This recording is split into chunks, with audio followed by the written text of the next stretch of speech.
Hola gente, bienvenidos al tercer video del capítulo 3 de regresión múltiple. En este capítulo en esta parte tenemos que ver la varianza de los estimadores de mínimos cuadrados ordinarios.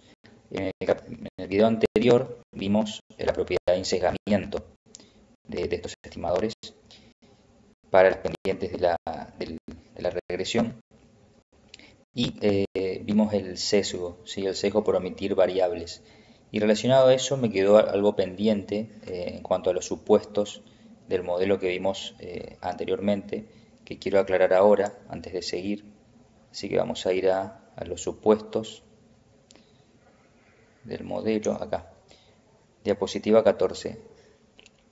Acá en los supuestos de Gauss-Markov que usamos para derivar el ensesgamiento, es importante aclarar que el supuesto 1 y el 3, que habíamos dicho que estaban relacionados, en realidad el supuesto 1 lo único que dice es que el modelo sea lineal en parámetros, ¿sí? No necesariamente que esté bien especificado, como yo les había dicho el video pasado.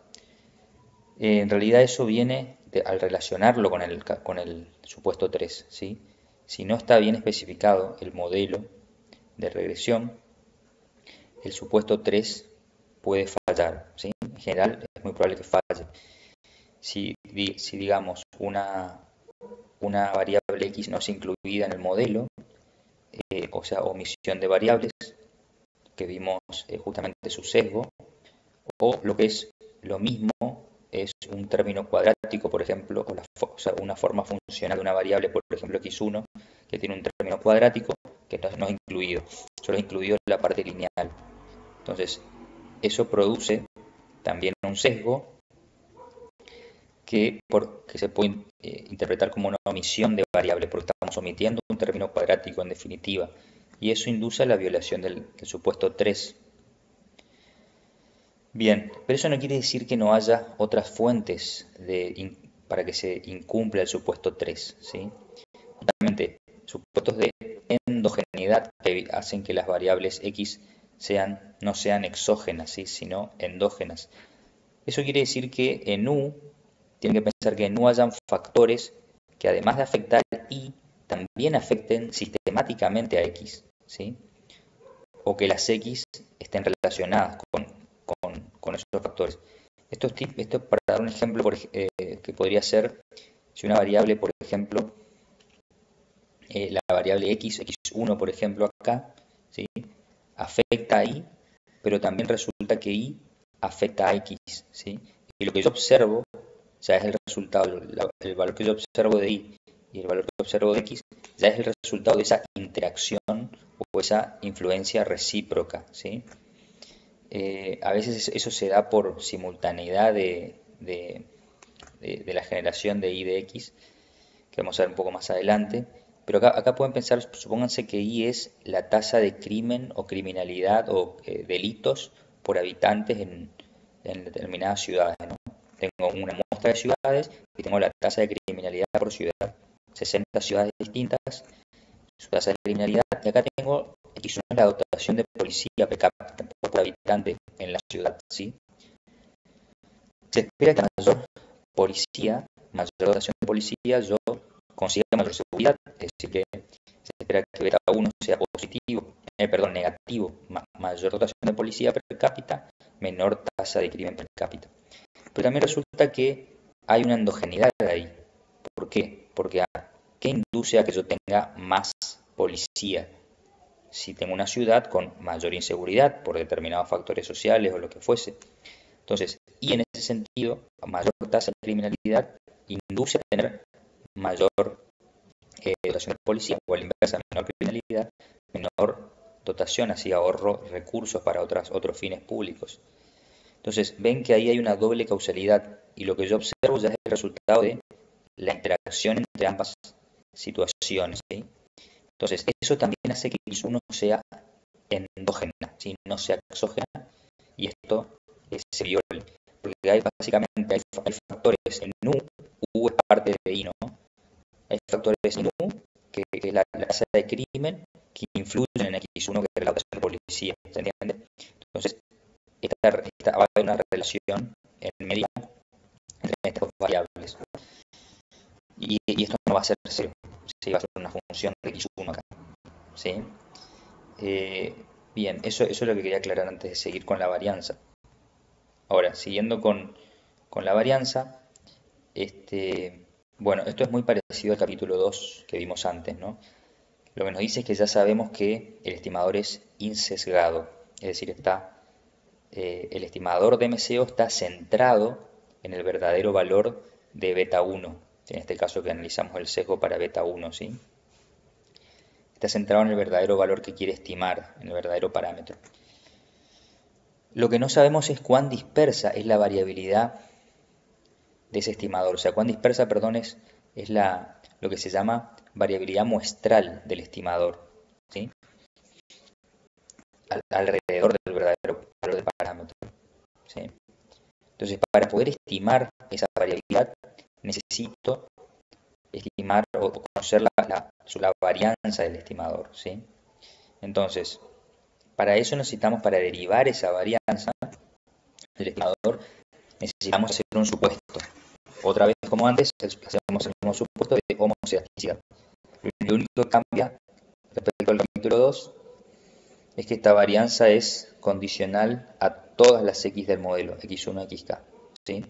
Es decir, la varianza del error condicional a las x es constante. ¿Qué quiere decir? Que la varianza del error u no varía, no cambia con ninguna de las x.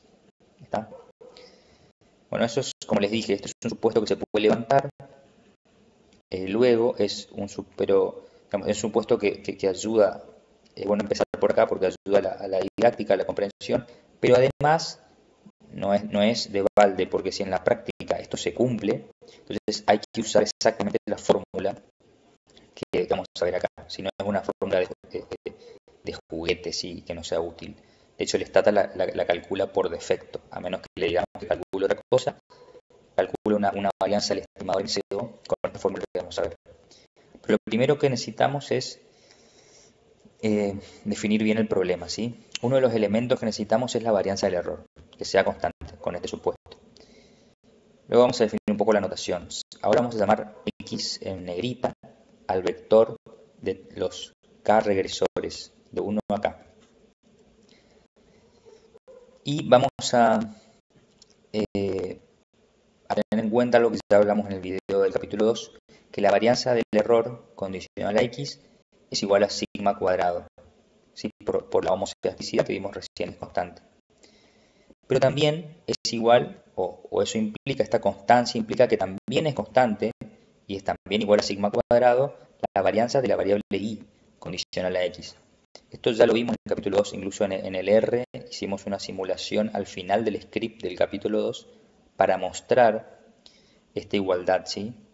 Porque fíjense que una vez que condiciono por x, ya no hay nada en y que varíe más allá del error. Si y es una función de las x en su parte sistemática y del error, perdón, en su parte no sistemática, entonces una vez que condiciono o dejo fijas las x, lo único que varía en y es el error. Por lo tanto, su variabilidad es la misma que la del error, ¿sí? Condicionada ambas a x. Bueno, y luego les dice que los cuatro supuestos para insesgamiento más el de homocedasticidad son los denominados supuestos de Gauss-Markov. Bueno, este supuesto anterior que recién expliqué de varianza condicional e incondicional es importante para tener en cuenta cuando usemos varianza de i, también que va a ser constante, ¿no? Y a veces no, a veces va a ser variable.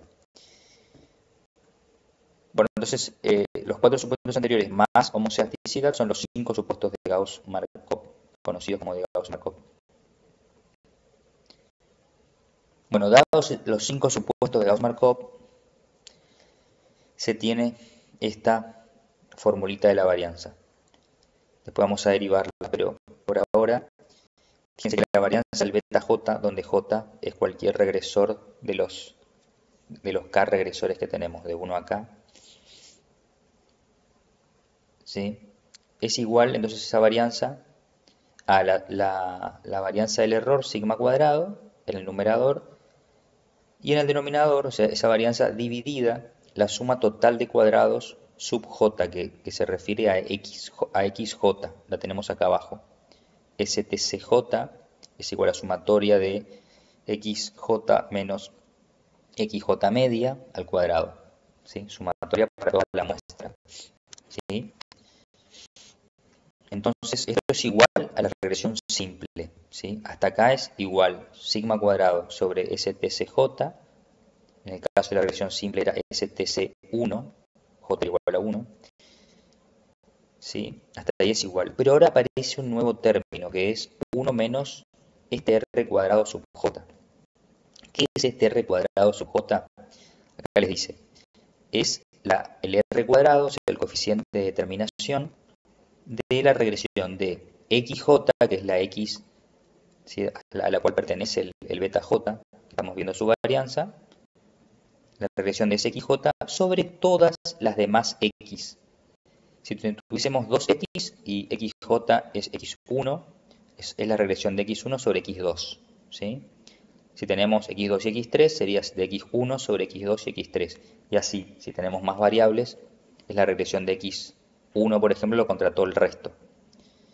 Y así para cualquier variable xj. O sea que la r cuadrada me dice, me da el porcentaje en que las demás x explican a xj. Recuerdan, es la bondad del ajuste de la regresión de xj contra las demás.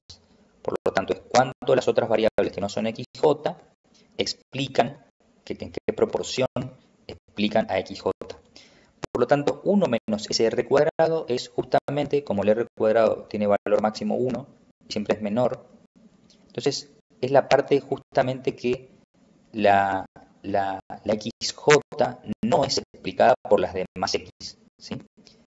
Porque es 1 menos el r cuadrado, es la parte en la que xj no se explica por las otras x. Y fíjense que esto a mayor r cuadrado, esto se acerca a 1, por lo tanto este número se hace pequeño, ¿sí? Si se hace pequeño, quiere decir que al multiplicar a STC, la reduce. O sea que al hacerse más grande este r cuadrado, se reduce el denominador de la varianza, quiere decir que aumenta la varianza, ¿sí? Por lo tanto, tenemos tres componentes que afectan la varianza, en definitiva. Uno es la variabilidad del error, que ya lo vimos en regresión simple. Otra es la variabilidad de xj y el tamaño muestral. Acuérdense que STCJ es la sumatoria de las xi menos 1 media con i yendo de 1 a n, o sea, tenemos n términos sumando acá. Mientras más grande el tamaño muestral n, más sumandos, ¿sí?, mayor precisión, o sea, a mayor tamaño muestral, mayor precisión, ya lo vimos. Hasta ahí nada nuevo.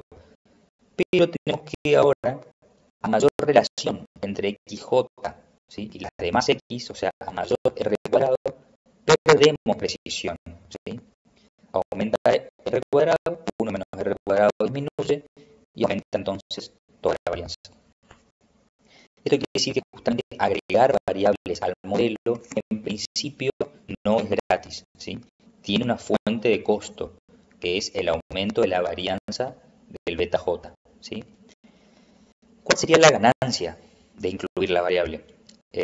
Ya dijimos hoy en el sesgo, cuando analizamos el sesgo, que por una razón de evitar sesgos por omisión de variables, es bueno incluir variables que sean relevantes, ¿no?, y que estén correlacionadas con las x que están dentro del modelo. Ahora bien, ¿qué efecto tiene esa inclusión de variables además de reducir el sesgo? Bueno, en realidad tiene un efecto positivo potencial en la varianza. Fíjense, si ustedes incluyen términos variables x en el modelo, vamos a buscar acá una ecuación de regresión. Acá. En este caso, si ustedes incluyen más variables que esta x1 y esta x2, ¿sí?, más variables al modelo, cada vez más, lo que están haciendo es que están agrandando la parte sistemática del modelo. Y como la variabilidad total de i es fija, sí o sí al agrandar una parte sistemática, reducen la variabilidad de la parte no sistemática, la variabilidad de U. Por lo tanto, la varianza de U, que es ese sigma cuadrado, se reduce al aumentar en el modelo. Ojo, variables que sean mínimamente relevantes, es decir, que su beta J, su efecto sea positivo o negativo, o sea no nulo. Ahí van a estar reduciendo la variabilidad del error y agrandando la variabilidad explicada, sistemática, ¿sí? Ojo, eso es importante, porque entonces la inclusión de variables me puede reducir la variabilidad del error. ¿Se entiende? ¿Qué es lo que tengo acá? El sigma cuadrado es la varianza de U. Al agregar variables, puedo entonces reducirlo, es decir, ganar precisión, reducir la varianza. ¿Está? Entonces, Booldrich trata este tema, pero un poquito en el libro puede estar confuso. Puedo inducirlos a pensar, como está tratado en el Booldrich, de que siempre es malo en términos de varianza incluir variables. Y recién vimos que no, que hay un trade-off, ¿sí? Entre este término que se reduce, sigma cuadrado, y el r cuadrado que aumenta. Fíjense que habíamos dicho que el r cuadrado, al incluir variables en una regresión, al incluir nuevas variables, siempre aumenta. Entonces, si aumento variables a la regresión, esta regresión de xj sobre todas las demás cada vez se hace más grande, porque meto más variables, entonces son más variables explicando xj, y más grande el r cuadrado j, perdiendo precisión, ¿sí? Bien, entonces hay dos fuentes que producen un trade-off en la inclusión de variables.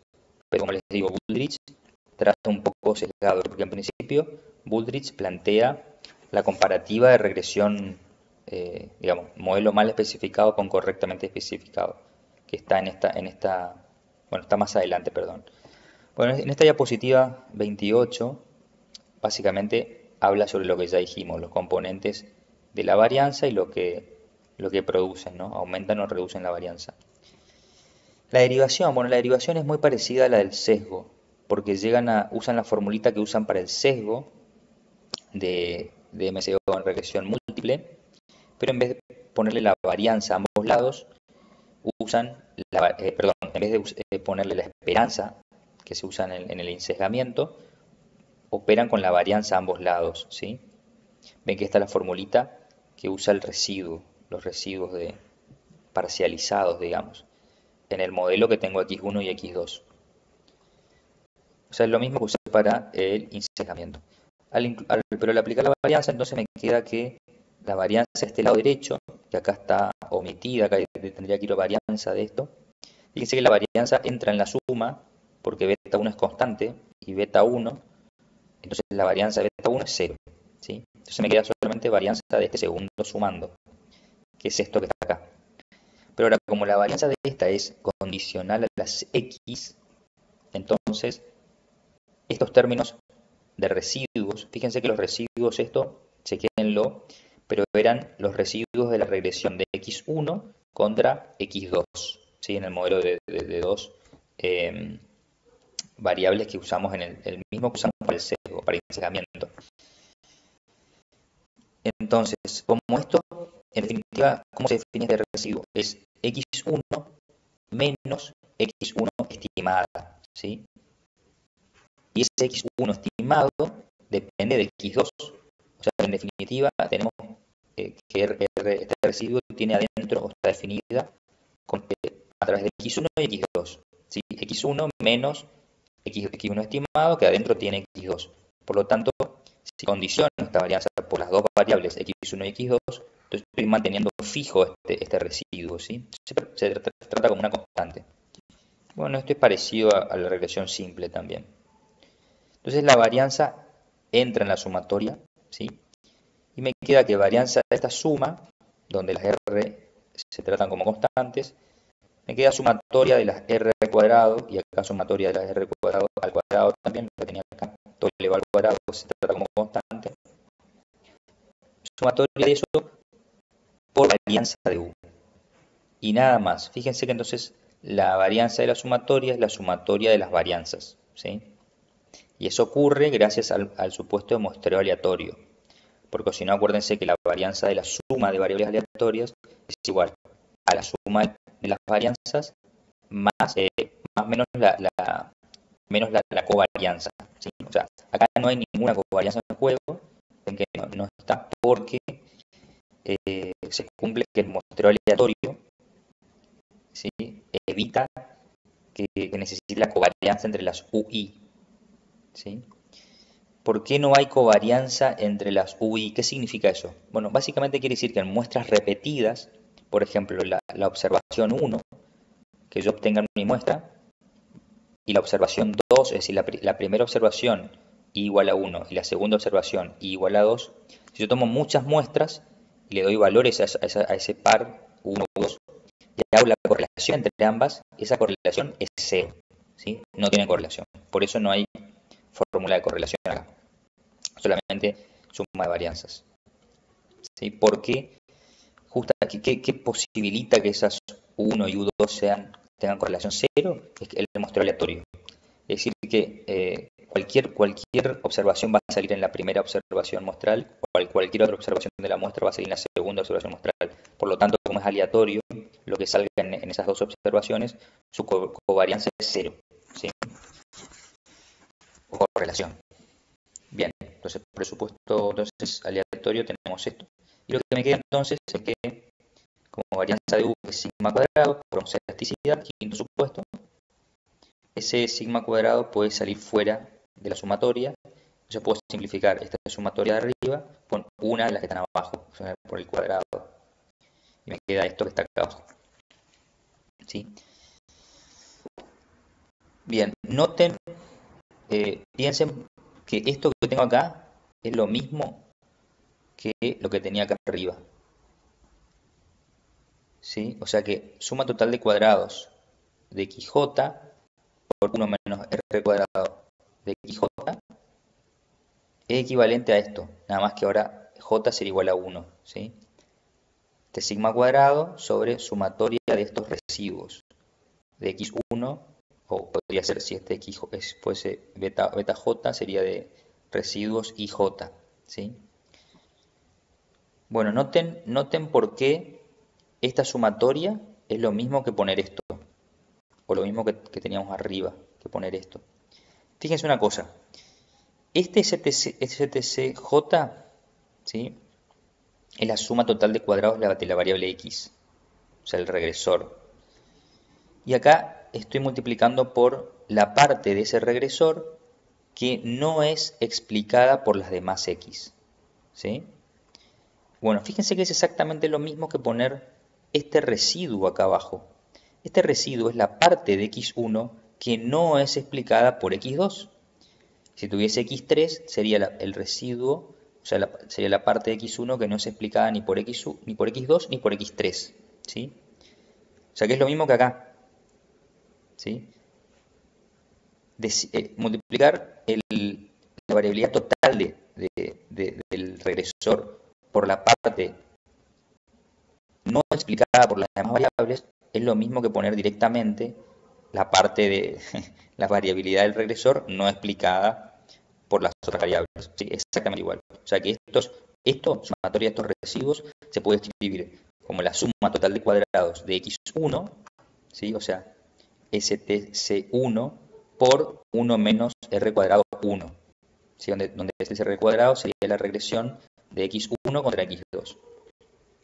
Bueno, esto piénsenlo un poquito, no es difícil, aunque ahí, bueno, cueste un poco verlo a la primera vez, ¿no? Bueno, y acá está lo que Wooldridge por ahí no explica muy bien o deja que se preste a confusión, que es compara el modelo bien especificado con los modelos mal especificados, ¿sí? Y esto da la sensación de que un modelo mal especificado siempre va a tener menor varianza, y no es así. ¿Sí? Después Wooldridge lo aclara, pero por ahí medio al final, más adelante acá está aclarado, de hecho. Pero yo ya se lo aclaré al principio. ¿Por qué está mal comparar la varianza del estimador beta 1 de regresión simple, ven, de este modelo, donde omito x2, omito incorrectamente porque x2 es una variable del modelo, y este segundo es la varianza del beta 1 sombrerito, que es el modelo correcto, estimado con regresión múltiple? Y Wooldridge pone que la varianza de la izquierda de regresión simple es menor a la de la derecha de regresión múltiple. El tema es que ¿por qué está mal esto? Él dice, bueno, porque este es menor porque R cuadrado, por este término, este R cuadrado es positivo, está entre 0 y 1, por lo tanto esto está entre 0 y 1, ¿sí? Y entonces esto disminuye el STC1.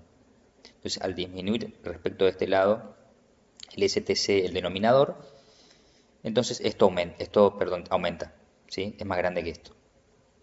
Bueno, pero se está olvidando de qué pasa con el numerador, ¿sí? Sigma cuadrado. Acá supone que permanece constante, pero ya dijimos que no. Normalmente si yo agrego variables al modelo que tienen algún efecto sobre i, entonces aumenta la parte sistemática del modelo y disminuye la parte no sistemática, lo que dijimos hoy.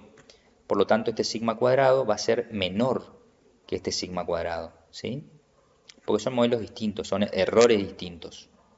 El del modelo de regresión simple va a ser un error con mayor volatilidad y el de regresión múltiple con menor variabilidad, ¿sí? Bueno, esa es la parte que Wooldridge en principio no aclara y puede inducir a confusión. Bueno, pero suponiendo que estos fuesen iguales, suponiendo, puede pasar si la variable que incluyo no afecta ahí, pero si ese fuese el caso no tiene sentido incluirla bajo ningún punto de vista, ni por ganancia de eficiencia, ni por sesgo, o sea. Pero bueno, supongamos que son iguales, entonces dice que esto no es así a menos que x1 y x2 no se correlacionen. O sea, claro, si este r cuadrado es 0, ¿sí? Acá tengo 1, por lo tanto las dos parecen son iguales. Pero bueno, son de una discusión irrelevante prácticamente. Bueno, esto es la interpretación esa, ¿sí? De que el modelo de regresión simple tiene menor varianza, pero bueno, no siempre, como dijimos. A menos que, no sé, si beta 2, el efecto de x2 es igual a 0, entonces claramente lo mejor es no incluirla, lo cual es obvio, ¿no? Entonces, claro, no es que va a ser mejor el modelo subespecificado, sino que para qué voy a incluir la variable i2, listo, o sea, esa es la justificación, digamos, y listo. Pero si les dice beta 2 es distinto de 0, que es lo que justifica la inclusión de x2, lo que existe entonces esto es lo interesante, ¿no? Este es el trade-off entre sesgo y varianza. Bueno, acá lo plantea porque, claro, si acá supone que x2 tiene un efecto sobre i, y si x2 está correlacionada con x1, claro, estoy evitando un sesgo al incluirla, ¿se entiende? Entonces acá lo plantea como que también esto puede existir, este sesgo en algún escenario, este sesgo entre sesgo y varianza. Es un trade-off que siempre se da, para ganar insesgamiento se suele tener que aumentar la varianza de un estimador. No siempre, pero es un trade-off que se suele dar. No siempre, porque puede pasar lo que yo les dije. Puede pasar eso, que al aumentar, al incluir x2, yo pierda eficiencia por el denominador, pero gane en el numerador, ¿sí? Y esa ganancia supera la pérdida. Entonces, no solamente gano en insesgamiento, sino que gano en eficiencia. Eso puede pasar, o sea que tampoco es cierto que este trade-off sea 100%, se dé 100%, ¿sí? Puede ser que no. Bueno, acá les habla sobre argumentos a favor o en contra de especificar, de sobreespecificar modelos, ¿sí? O sea, incluir una XJ cuyo efecto sea distinto de 0, ¿sí? Entonces, claro, si siempre incluir una XJ cuyo efecto sobre I sea distinto de 0, o sea que la variable afecta a I, ¿sí? Es bueno. ¿Por qué? Bueno, acá les habla sobre todo a medida que pasa a medida que n crece. Ya saben que a medida que n crece la varianza del estimador disminuye, si se acerca a 0. Haciendo, les dice acá, la diferencia de varianza es menos importante. O sea, haciendo que el trade-off sesgo-varianza sea irrelevante, o sea más relevante el sesgo que la varianza, así se desequilibre. Entonces el sesgo pasa a ser importante, llevando a la inclusión de muchos controles. Bueno, eso es el mensaje que le quiere dar aplicado a esto, ¿no? Y luego les dice, cuando beta j es distinta de 0, que estamos en ese mundo, la inclusión de XJ siempre reducirá la varianza de los residuos. Esto es la clave, esto es lo que yo sí les decía hoy. Por ahí Woodridge lo menciona hacia el final, en el libro también, y bueno, es importante. Porque claro, la inclusión de un XJ cuyo beta J es distinto de 0, siempre reduce la varianza del residuo, ¿sí? Lo cual contribuye a reducir la varianza, ¿sí? de todos los betas que yo tenga en el modelo. Fíjense que esta reducción de sigma cuadrado afecta a todos los betas. Acá la formulita es de la varianza. Es la varianza para el beta J, ¿sí? La varianza de todos los beta J, o sea, de todas las X del modelo, tiene como numerador el mismo valor, la variabilidad del error, ¿sí? La varianza del error. Sí, entonces, bueno, es importante por ese lado. La inclusión de nuevas variables puede hacer más eficiente la estimación, ¿sí? No necesariamente la hace más eficiente. Bien.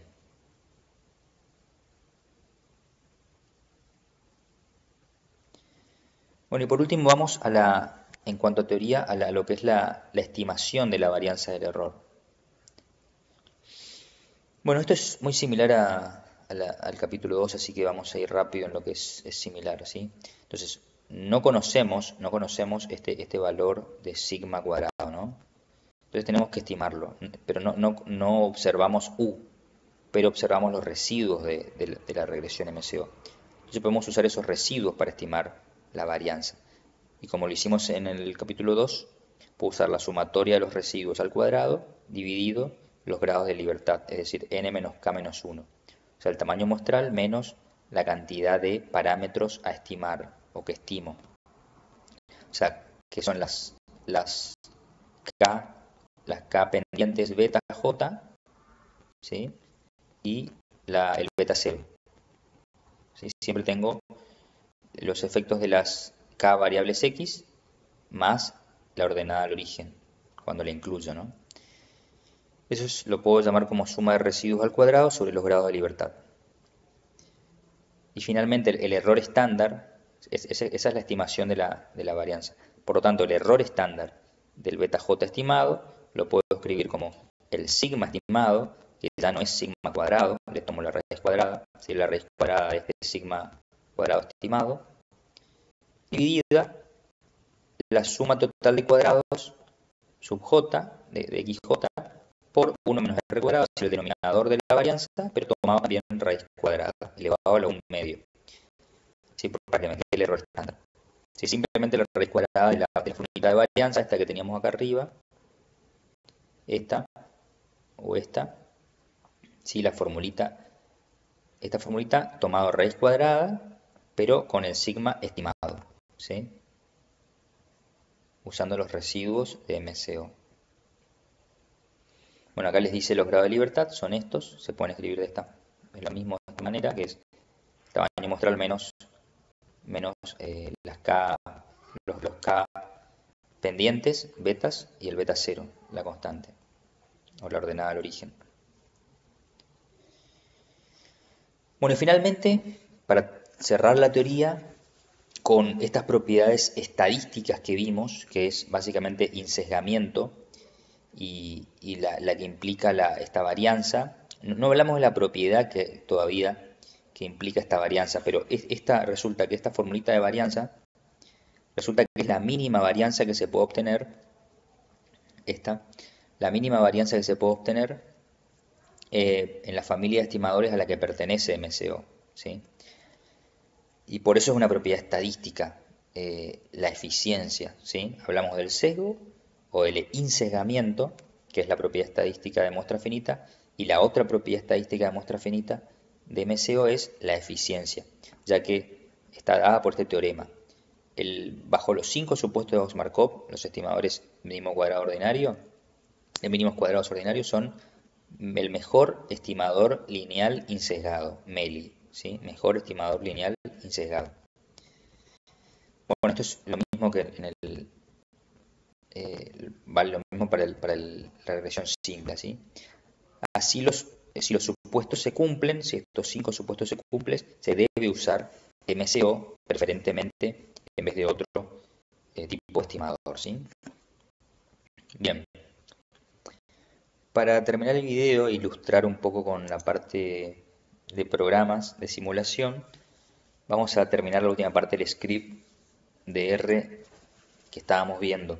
Este que construíamos variables de educación y experiencia para crear la variable ingresos, ¿sí? Acá en esta última parte del script que dice varianza del estimador MCO, vuelvo con la misma semilla que tenía al principio del script, vuelvo a crear los datos de educación, experiencia y de ingresos, ¿sí? Es lo mismo que tenía arriba, pero para poder continuar desde acá y no ir hacia arriba, lo creo de vuelta.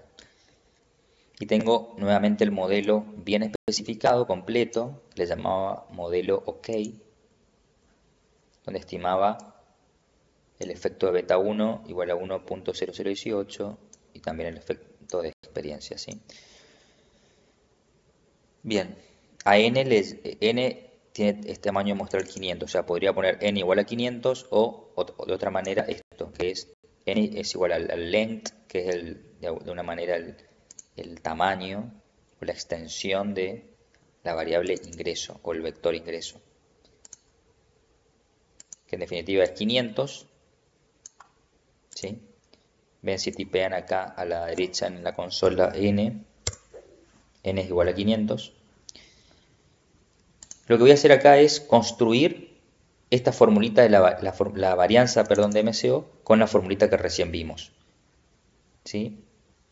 Y vamos a ver que el R también, obviamente la calcula igual que el stata, pero acá vamos a construirla a mano para ver elemento por elemento lo que estamos haciendo. Bueno, lo primero que necesito es el sigma cuadrado. Sigma cuadrado, que es la varianza del error, estimarlo. ¿Cómo lo estimo? Con la sum, ¿de quién? De los residuos al cuadrado, que yo lo saco del modelo OK, pesos residuals elevados al cuadrado, ¿sí?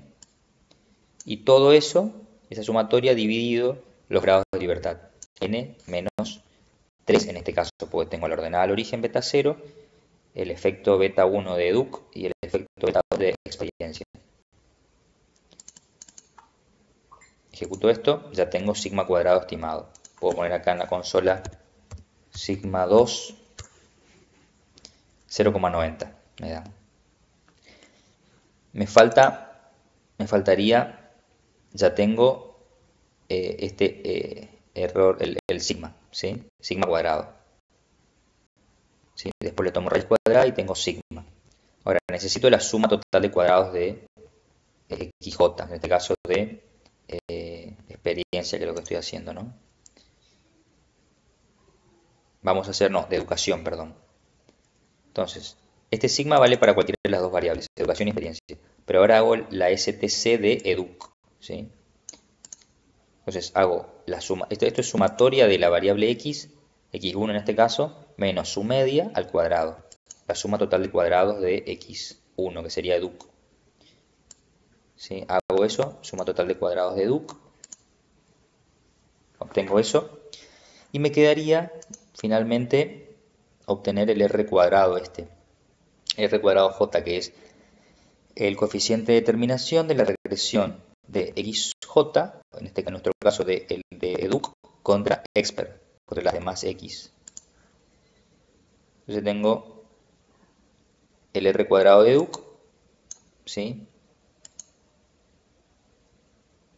Es igual, lo hallo de esta manera al r cuadrado. 1 menos la suma de los residuos al cuadrado del modelo de regresión de educ contra expert, ¿sí?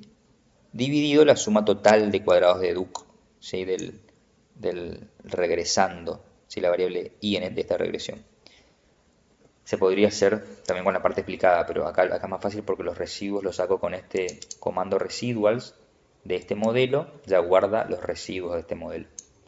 Entonces serían los residuos al cuadrado sobre la suma total, pero esto es la parte no explicada. Si yo quiero la parte explicada, entonces hago 1 menos ese ratio, ¿sí? Entonces me da el ratio, que sería la parte explicada, el r cuadrado de educ. Y ese r cuadrado de educ, vamos a ponerle r2.educ, es igual a 18,7%, 0,18788, ¿sí? Bueno, juntando todo, tenemos que la varianza del beta de educ, del efecto de educ, es sigma cuadrado sobre, en el denominador, la suma total de cuadrados de educ por 1 menos el r cuadrado de educ, ¿sí? Aplicando la formulita de la varianza. Y eso me da igual a 0,0019, muy chiquita, bastante chica parece la varianza, ¿no?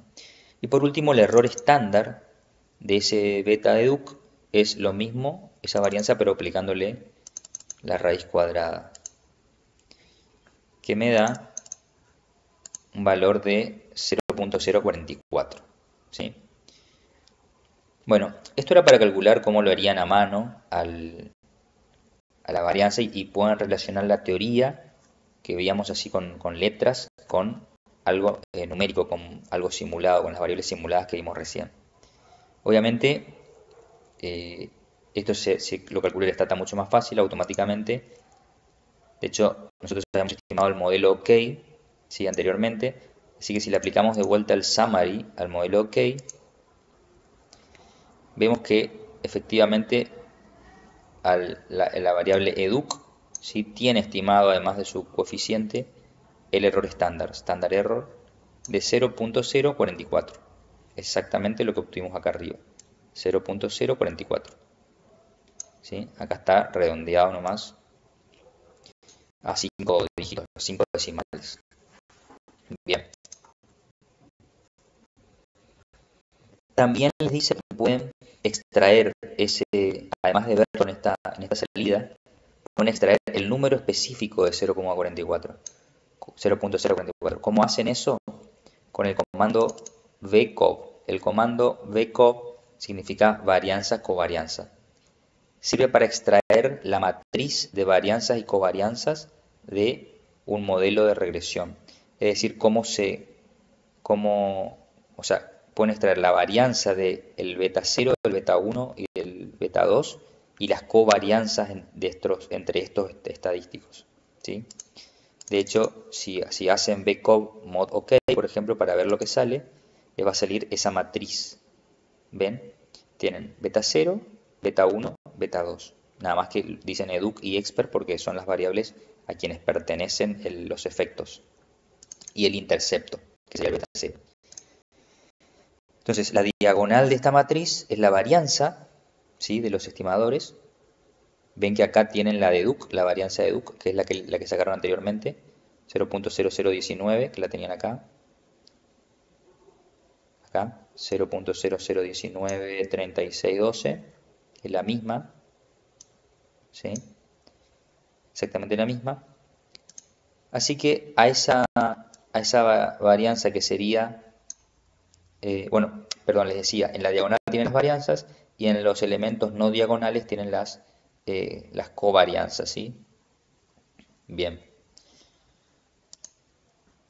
Y para extraer ese elemento, que sería el elemento 2, columna 2, fila 2 de la matriz de varianzas-covarianzas, pueden usar esta liñita, ¿no?, de comando vcov, modelo OK, pero que les entregue entre corchetes el elemento 2,2 de la matriz, ¿sí? Les ponen las dimensiones del elemento que quieren extraer.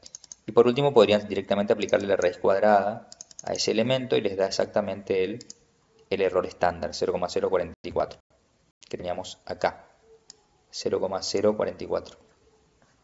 ¿Sí? Bueno, hasta ahí vimos cómo calcular la varianza, el error estándar y dónde figura en el modelo de regresión. Y que también esto parecía la salida del stata, ¿no? El stata también le hace una salida así, variables, estimadores y error estándar, ¿sí? Y vimos cómo extraerlo de un objeto que guarda la regresión con el comando lm, con el comando vcov. Bien, ahora lo que vamos a ver es, como le dice acá, vemos si es un buen estimador de la verdadera varianza. O sea, acuérdense que cuando yo simulo, estas variables son simuladas, ¿sí? Con este modelo, entonces yo puedo simular muchas veces este modelo y hacer que las muestras repetidas se hagan realidad, ¿sí? Entonces, si tomo muchas muestras y, y a esas muestras, a ese por ejemplo ese estimador de beta 1, yo le aplico la varianza y después el error la raíz cuadrada, o sea, estimo el error estándar, yo puedo aproximar la verdadera varianza o verdadero error estándar del estimador de MCO, ¿sí? En este caso que simulo los datos. Entonces puedo eh, evaluar, digamos, de una manera cuán bien estima esta formulita a esa verdadera varianza, ¿sí? Entonces, lo que vamos a hacer acá es, primero, vamos a generar un vector vacío, dos vectores vacíos. Uno va a guardar los betas estimados para la variable duc, los beta 1 serían del modelo, y en otro lugar su correspondiente error estándar, aplicando la formulita que acabamos de ver, ¿sí? De estimación del error estándar, esta. ¿Sí? O sea, voy a que cuando ustedes tienen una sola muestra, no les queda otra que con esa muestra hacer la regresión, obtener los residuos y aplicar esta formulita de error estándar como estimador de la variabilidad. Ahora vamos a ver cuán bien estima esta formulita ese error estándar, el error estándar verdadero, que yo como simulo datos sí puedo obtenerlo por aproximación al verdadero, porque simulo 2000 muestras, las que sea, y veo cómo varían realmente, ¿sí? Y esa variabilidad es la que intenta estimar esta fórmula. Bien, eso es lo que vamos a hacer. Entonces, primero para cada muestra que genero, voy a guardar los beta 1 estimados y su error estándar estimado, ¿no? Con la formulita que vimos. La idea es comparar después qué también estiman todos estos errores estándar estimados al verdadero error estándar, ¿sí? O sea, a cómo varían realmente los beta 1 en esta simulación, ¿sí? Esa es la idea. Entonces, vamos a fijar esta semilla para que nos dé la misma simulación en el bucle. Dentro del bucle lo que hago como siempre es generar las variables del modelo con un tamaño muestral de n igual a 500. Entonces sigue siendo igual el tamaño muestral. Luego que genero los datos, fíjense que dentro del bucle estimo el modelo bien especificado, ¿sí? Con el comando lm, y guardo los beta, el beta, perdón, de educ, el beta 1, y calculo el error estándar. Ven que lo hago poniendo el beta, lo guardo, lo saco del modelo estimado arriba, pongo modelo k pesos coeficients, ¿sí? Igual a, y tomo el segundo elemento del vector coeficiente. Recuerden que, fíjense, si ustedes toman, por ejemplo, nosotros ya habíamos estimado un modelo OK acá arriba, ¿no? Acá, este modelo OK. Voy a copiarlo,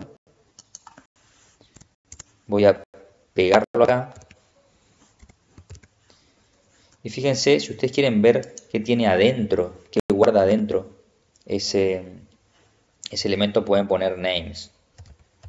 Names es nombres en inglés. Y ejecutar, control R, control enter, y ejecuta. Ve que el primer elemento es coeficients, ¿sí? Bueno, ese vector, ese elemento coeficient es un vector que guarda los coeficientes estimados, el beta 0, el beta 1 y el beta 2 en este caso, que tenemos tres estimaciones, ¿sí? Entonces el elemento 2 va a ser el beta 1. Entonces por eso lo extraigo de ahí con el pesos coeficients 2, ¿sí? Y el error estándar lo genero como lo generé recién arriba. Le aplico raíz cuadrada a la matriz de varianzas covarianzas del modelo de regresión que guardé acá arriba, pero específicamente al elemento 2,2, que es la varianza del beta 1, ¿sí? Bien, bueno, es lo que hicimos antes. Así que tirando el set sheet, corriendo la regresión, corriendo el bucle. Listo, terminó. Así que primero lo que voy a hacer es, bueno, acá generé 500 muestras repetidas de este DGP, ¿no? 500 muestras de tamaño 500 también. Pueden ponerle más acá, pueden ponerle 1000, pero bueno, hacer todo lo mismo.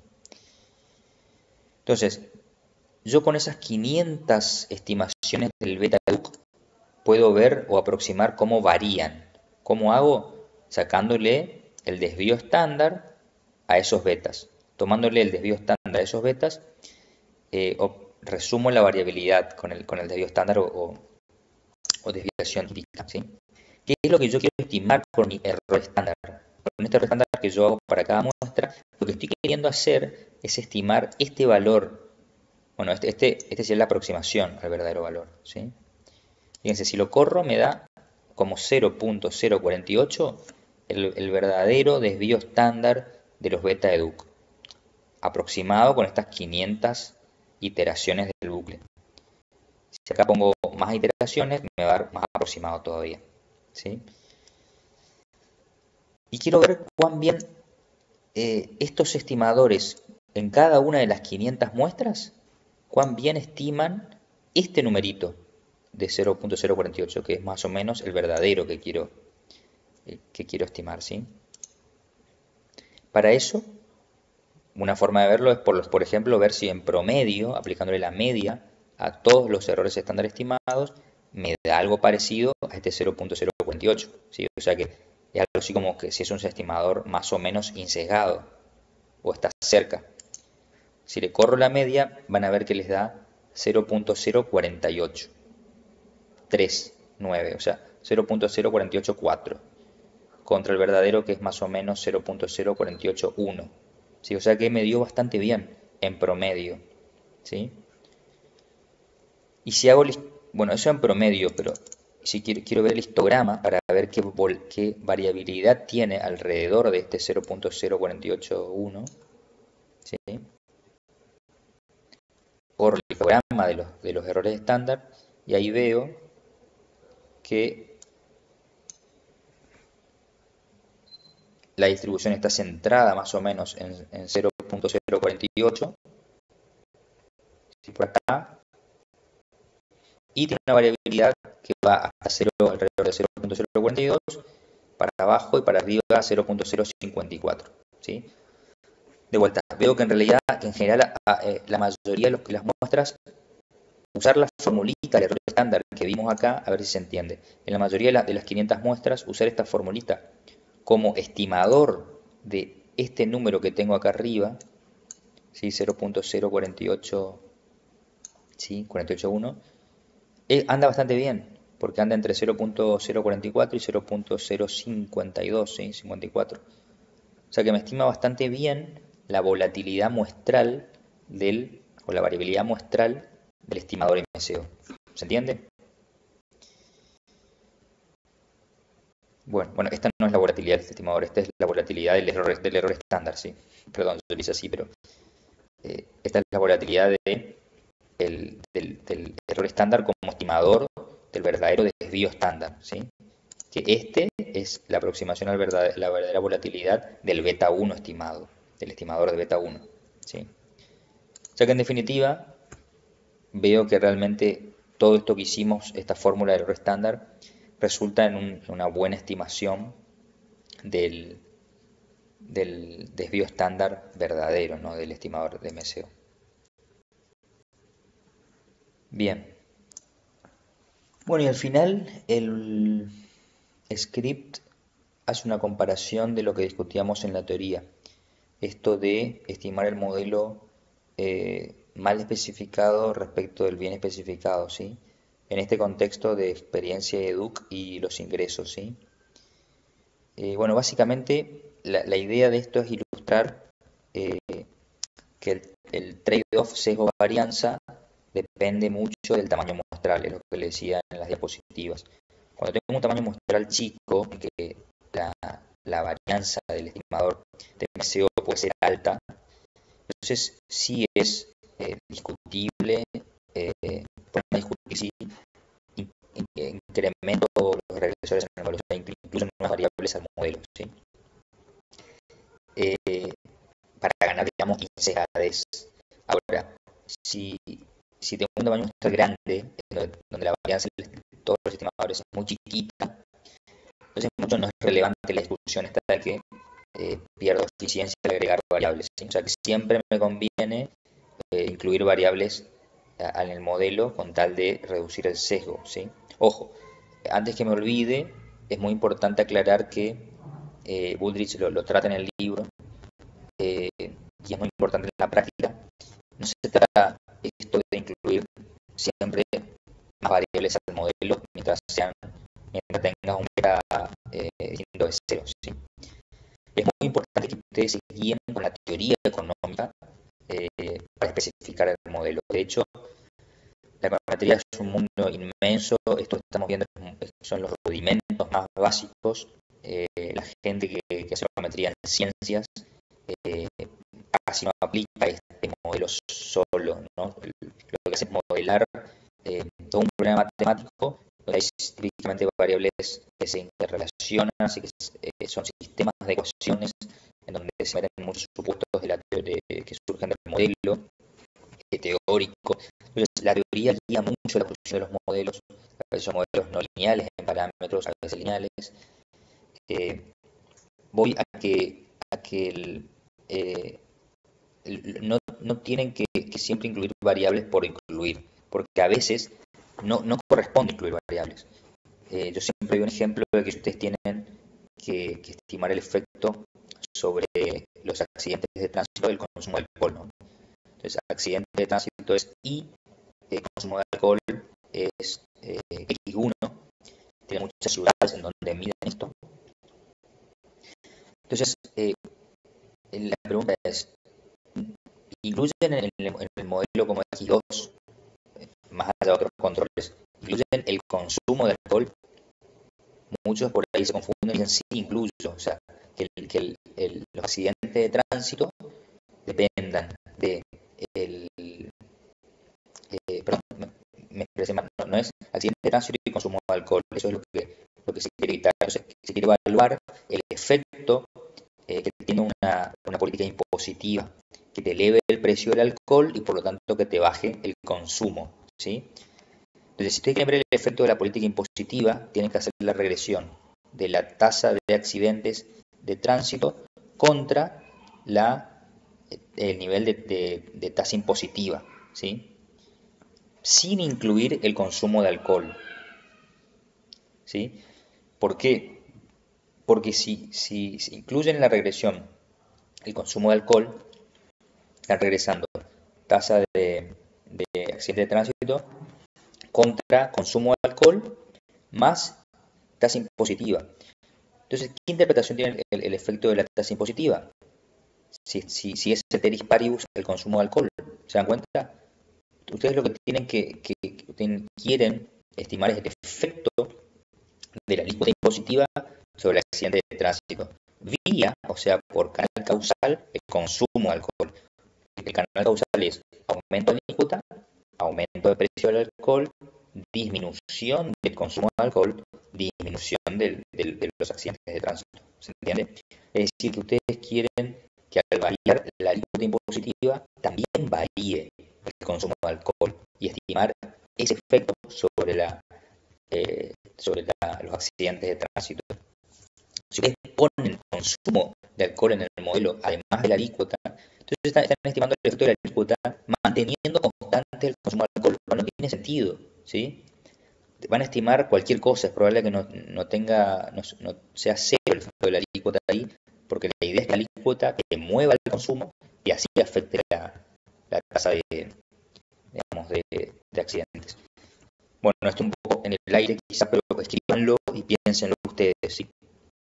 Que si yo quiero estimar el efecto de una alícuota positiva que grave el alcohol, las bebidas alcohólicas, quiero ver su efecto sobre los accidentes de tránsito, tasa de accidentes per cápita, por ejemplo, por ciudad, no tienen que controlar, o sea, meter como variable explicativa el consumo de alcohol, porque quieren que sea parte del canal causal que vincula la alícuota a los accidentes, ¿sí? Si lo incluyen, el efecto que están estimando de la alícuota es cualquier cosa, o sea, por lo menos no tienen interpretación vía consumo de alcohol, ¿sí? Pues están estimando el consumo el efecto del consumo de alcohol aparte, con su propio beta, su beta J. Bueno, entonces, toda esa discusión, entonces, acá volviendo al script, es mostrar el trade-off entre sesgo y varianza con dos tamaños muestrales distintos, ¿sí?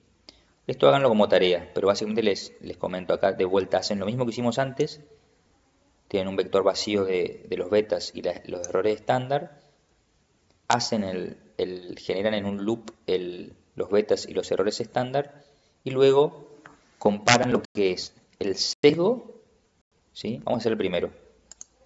Primer caso, esto es una muestra con una muestra chica, ven que acá el tamaño muestral es 15, ¿no? Este renorm es 15, este renorm es 15, 15, es decir, en vez de 500 datos como teníamos hoy, ahora tenemos 15 datos, muy chiquita la muestra.